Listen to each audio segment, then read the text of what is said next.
Hello friends, welcome back my YouTube channel MS maths, जहां upload करता हूं BSc mathematics and physics से related video lectures. Physics के इस टॉपिक में बात करने वाला हम यहां पे एनालॉग इलेक्ट्रॉनिक्स के बारे में। एनालॉग इलेक्ट्रॉनिक्स में हमने प्रीवियस वीडियोस में feedback circuits and effect of feedback and different properties of feedback, उन सब के बारे में हमने देखा।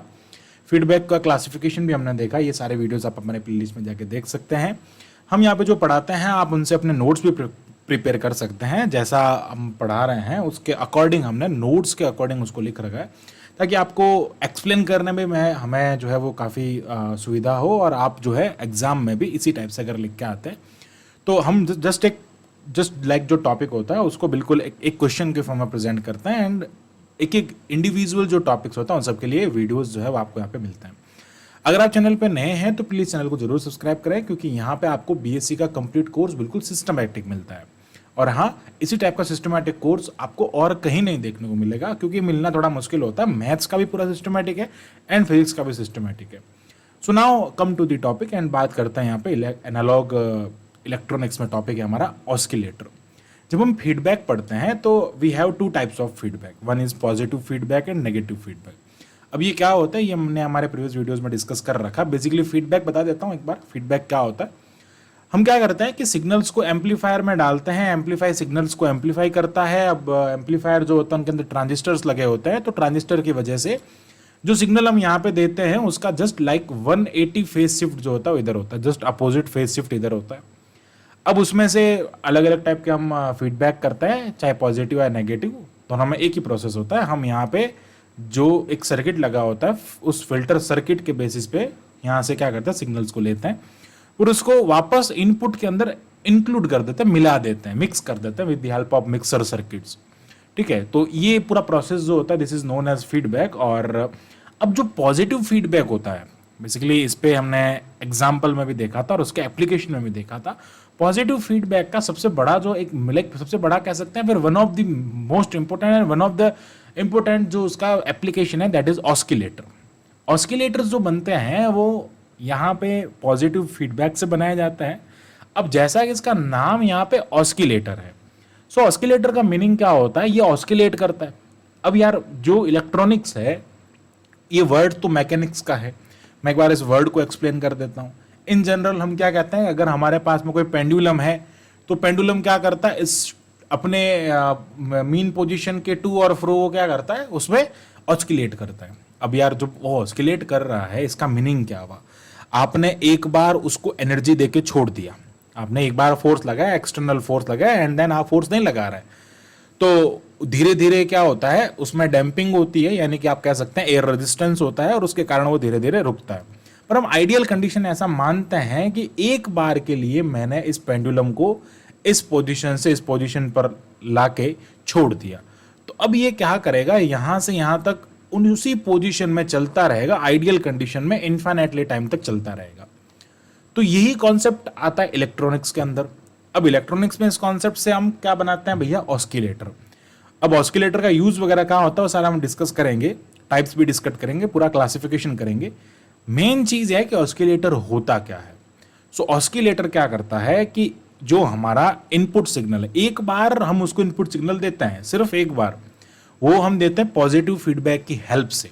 ठीक है, वो सिग्नल भी हम एक बार दे दिया और फिर वापस क्या करते हैं, एक बार हमने सिग्नल उसको दे दिया, फिर वापस क्या करता है आउटपुट से थोड़ा पार्ट लेके इनपुट में इंक्लूड कर देता है, और यहां से हम इसको शॉर्ट कर देते हैं, इसको इनपुट को हटा देते हैं।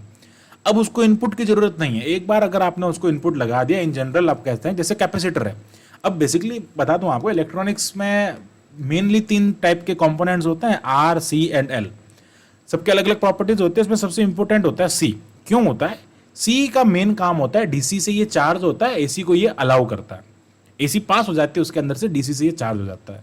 अब एक बार आपने मान लो उसको सिग्नल दिया, आपने सिग्नल दिया एसी सिग्नल, उसमें से जो डीसी थी उससे आपका कैपेसिटर चार्ज हो गया, फिर उसके बाद में आप उसको कितना भी एसी सिग्नल इनपुट सिग्नल दो ना, उसको मतलब नहीं है। अब उसने जितना उसकी जितनी कैपेसिटी थी वो कैपेसिटर उतना चार्ज हो चुका है, एंड देन अब वो उसमें से क्या करेगा, अपनी जो एनर्जीज हैं उसको निकालेगा, उसको लाइक आप कहते हैं वो डिस्चार्ज होने की कोशिश करेगा, बट अभी उसको इनपुट की जरूरत नहीं है। तो यही सारे कंपोनेंट, इन्हीं 3 कंपोनेंट से मिलकर कोई भी इलेक्ट्रॉनिक्स में सर्किट बनता है। तो इन कंपोनेंट्स की हेल्प से क्या होता है, यहाँ पे हम फीडबैक करते हैं, लाइक वही होता है कि जो ऑस्किलेटर होता है उसमें आपने एक बार इनपुट दे दिया तो उसमें लगे जो कॉइल्स हैं, जो कैपेसिटर है, मेनली कैपेसिटर जो होता है वो एक बार चार्ज हो जाता है, और उसके बाद में चाहे वो एलसी हो चाहे आरसी हो, दोनों में कॉमन हमेशा सी रहता है, यानी कि कैपेसिटर रहता है, और इस टाइप के ऑस्किलेटर बनाया जाता है जो कि क्या करता है, मिनिमम एनर्जी जो होता है एनर्जी को मेंटेन रखता है और एनर्जी कन्वर्जन के लिए। तो ये ऑस्किलेट करता है उसी इनपुट आउटपुट के बीच में विदाउट एनी इनपुट। अब मेनली अगर इसकी डेफिनेशन के बारे में बात करें, हमने यहाँ पे लिख रखा है an oscillator does not require any external signal. अब यहाँ पे इन जनरल लिखते हैं हम डज नॉट रिक्वायर है, तो भैया एक बार चार्ज करने के लिए आपको कभी ना कभी तो उसको इनपुट सिग्नल देना ही पड़ेगा। लिखते हैं ऐसा does not require because of that जब प्रोसेसिंग होता है, जो वो काम करता है, तो उस टाइम पे कोई इनपुट सिग्नल डायरेक्टली वहाँ पे लगाया नहीं जाता है। तो वैसे जो पॉजिटिव फीडबैक होता है वो उसके इनपुट का ही काम कर रहा है, आउटपुट में से कुछ पार्ट्स को ले रहा है, कुछ पोर्शन को ले रहा है, उसका feedback it like some portion of output feedback into input. So वही बात हो रही है, हालांकि हो उसमें वही रहा है, बट हम उसको इन जनरल कहते हैं कोई यहाँ पे इनपुट नहीं होता है, does not required any input external signal like either to start और मिनिमम मेंटेन एनर्जी। ना तो इसको स्टार्ट करने के लिए लाइक ऐसा कर सकते हैं, या फिर इसको स्टार्ट करने के लिए मेंटेन एनर्जी मेंटेन रखने के लिए इसको यहाँ पे किसी की जरूरत नहीं होती है। It keeps producing an output signal, ये आउटपुट सिग्नल को प्रोड्यूस करता रहता है so long as the power source is connected. अब मेन चीज क्या होगी यहाँ पे, पावर सोर्स। पावर सोर्स जब तक कनेक्टेड रहेगा तब तक ये क्या करता रहेगा, उसमें से आउटपुट सिग्नल्स देता रहेगा। अब हमने तो इनपुट सिग्नल नहीं लगाया, तो यहाँ पे मेन फैक्टर कौन हो गया, पावर सोर्स, और वो काम करता है positive feedback. Moreover, the frequency of the output signal is required by the like passive components used in oscillator. These passive components are R, C and जब भी आप ऑस्किलेटर बनाते हैं तो उसमें या तो RC ऑस्किलेटर होता है या वो LC ऑस्किलेटर, दो टाइप के मेन ऑस्किलेटर होते हैं, आगे हम उसके बारे में भी बात करेंगे। सो अब नाउ हम आते हैं इसके क्लासिफिकेशन पे। क्लासिफिकेशन दो टाइप से किया जा सकता है, एक इसके सिग्नल्स के बेसिस पे, कैसा इसका आपको सिग्नल मिलेगा उसके बेसिस पे हम क्या कर सकते हैं, इसका क्लासिफिकेशन कर सकते हैं। सो बात करते हैं यहाँ पे, there are mainly two types of oscillators, दो टाइप के मेनली ऑस्किलेटर्स पाए जाते हैं, एक होता है साइनोसोडियल ऑस्किलेटर और एक होता है नॉन साइनोसोडियल। अब जो आउटपुट आपको मिल रहा है उसके बेसिस पे यहाँ पे डिपेंड लाइक यहाँ पे ये डिपेंड होता है कि वो साइनोसोडियल है या नॉन साइनोसोडियल है। साइनोसोडियल के अंदर क्या होता है, it produce sine wave only. जब आपको इनपुट सिग्नल यहाँ पे मिलता है तो ये साइन वेव को ही प्रोड्यूस करता है। So this is sinusoidal oscillator. And non sinusoidal में क्या होता है, देखो ये ऐसे साइनोसोडियल वेव्स होती है, ये साइनोसोडियल ऑस्किलेटर्स का आउटपुट हो जाएगा। And non sinusoidal like square waves, this is square waves. Rectangular waves आप कह सकते हो, ये स्क्वायर वेव हो गई है ना, ये रेक्टेंगल वेव होगी। बेसिकली स्क्वायर वेव जो होती है, देखो ये रेक्टेंगल में इनका गैप देखो, स्क्वायर में क्या हो रहा है, गैप जो हो रहा है ना इनका बीच का, ये गैप मेंटेन रह रहा है, सेम रह रहा है। और यहाँ पे ये क्या हो रहा है, रेक्टेंगल बन, देखो ये रेक्टेंगल होता है और ये स्क्वायर होता है, ठीक है।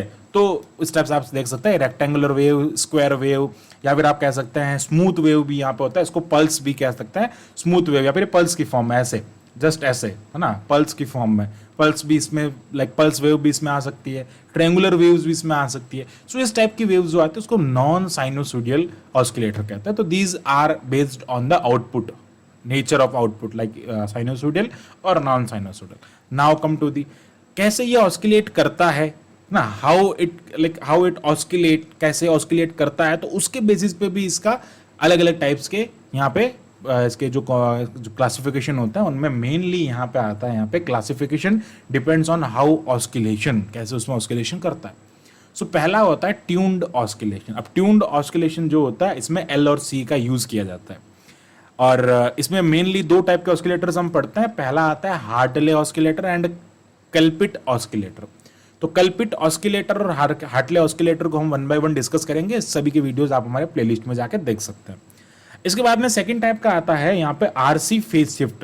मैंने आपको बताया था हमेशा तीन कंपोनेंट होते हैं इलेक्ट्रॉनिक्स के अंदर, आर, सी एंड एल। तो मेनली ये जो सर्किट बने होते हैं ये एलसी से बने होते हैं, यानी कि यहाँ पे कॉइल एंड कैपेसिटर सीरीज में लगा के हम उस सर्किट को पूरा करते हैं जिसमें एम्पलीफायर और फीडबैक वगैरह सारी चीजें होती है। तो उसमें ट्यून्ड किससे हो रहा है, ट्यून्ड हो रहा है बेसिकली लाइक ये जो आपके पास में इंडक्टर है उससे, ठीक है। और आरसी फेज शिफ्ट ऑस्किलेटर होता है, उसके अंदर क्या होता है कि आपके पास में जो ट्रांजिस्टर होता है ना, ट्रांजिस्टर बेसिकली हम कह सकते हैं ट्रांजिस्टर एम्पलीफिकेशन का काम करता है। तो ये जो ट्रांजिस्टर होता है जिसका कॉमन इमीटर वाला सीई वाला ट्रांजिस्टर वाला कॉमन ये कॉन्फ़िगरेशन हम यूज करते हैं जनरली इमीटर एम्पलीफायर के अंदर। तो इससे क्या होता है 180 का फेज शिफ्ट होता है और उस 180 के फेज शिफ्ट को हमें वापस गेन करना होता है, तो 360 बनाना होता है। तो अगेन हम 60-60 के अलग अलग पार्ट्स के कंपोनेंट उसके अंदर ऐड करते हैं रेजिस्टेंस की फॉर्म में, और वो उसको क्या करता है अगेन 360 में कन्वर्ट कर देता है। तो हमारा 180 का जस्ट लाइक आपको इस टाइप का ये 180 फेज शिफ्ट मिलता है, इधर ये ऐसा उल्टा मिलता है, तो आपको वापस जो मेनली जो सिग्नल मिल रहा है वापस क्या मिल रहा है, सेम सिग्नल मिलता है। तो ये यहाँ पे पॉजिटिव फीडबैक की हेल्प से हम क्या करते हैं, इसको यहाँ पे समझते हैं। और लास्ट जो है वो इसका है क्रिस्टल ऑस्किलेटर, और ये सारे हम यहाँ पे डिस्कस कर रहे हैं 1 by 1। So this is the all about oscillator and it's classification and this is the introductory part. So I hope आपको पूरा टॉपिक जो है वो अच्छे से क्लियर हुआ होगा। So thanks for watching my video, keep watching MS maths and इसी टाइप के फॉर मोर वीडियोस के लिए हमारे चैनल को सब्सक्राइब करें। Thank you, bye bye.